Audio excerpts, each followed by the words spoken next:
안녕하십니까. 연세하나병원 대표원장 지규열입니다. 흉추 쪽 통증이죠. 흉추는 갈비뼈와 연결되는 부분이 있고 그 부분에 관절, 인대, 근육, 신경들에 의해서 통증이 유발될 수 있기 때문에, 그리고 상당히 자주 유발이 됩니다. 같은 부위에. 환자분들 보면 주로 여자분들이 좀 많으시고요. 또 힘든 일 하는 남성분에게도 흔히 보이는 질환 중에 하나입니다. 대부분 흉추 쪽에 통증이 있어서 오시는 환자분들은 근육통에 해당되신 환자분들이 대부분이시고요. 물론 신경통도 있을 수 있습니다.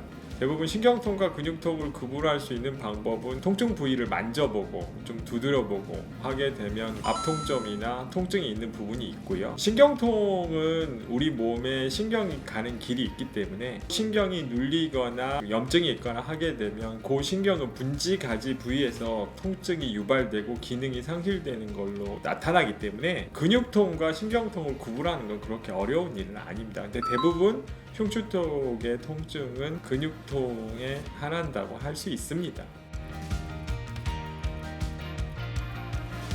목에서 내려가는 신경통들은 대부분 팔 쪽으로 증상이 나타나고, 감각의 이상이나 아니면 운동 저하, 견갑골, 어깨 이런 부분에 상당히 통증을 많이 유발합니다. 대부분 경추 부위의 신경통은 상지 쪽, 상완 쪽에 집중된다고 볼 수 있고요. 흉추 쪽으로 내려가는 근육통에 해당하는 부분은 견갑골 사이에 있는 근육이나 내용들이 많이 뭉쳐 있고, 이런 것들이 풀림과 다시 굳힘을 반복하는 작용을 흔히 많이 나타내게 됩니다.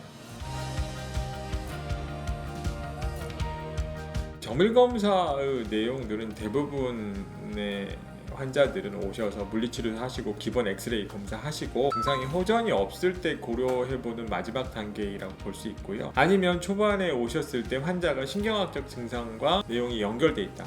특히 MRI라는 건 대부분 근육과 신경 얼개가 어느 검사보다 정확히 드러날 수 있어서 신경의 침습 정도나 눌림 이런 것들을 명확히 판단할 수 있기 때문에 그 환자의 상태를 보고 판단하신 게 맞고요. 환자가 치료 중에도 빠른 호전이 되지 않고 계속적인 증상이 남거나 아니면 통증이 심해지거나 하면 환자분들은 일반적으로 정밀검사를 의뢰하거나 정밀검사를 하려고 오시는 경우가 많습니다.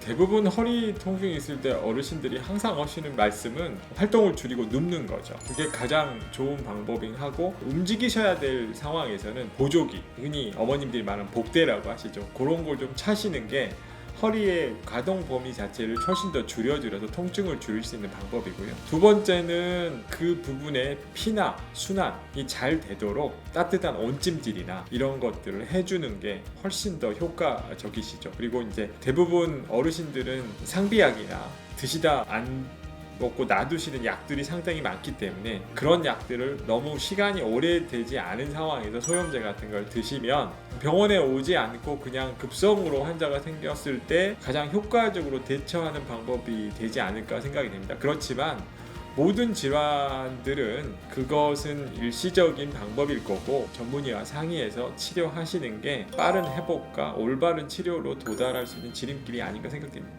네, 오늘 말씀 감사드립니다. 감사합니다.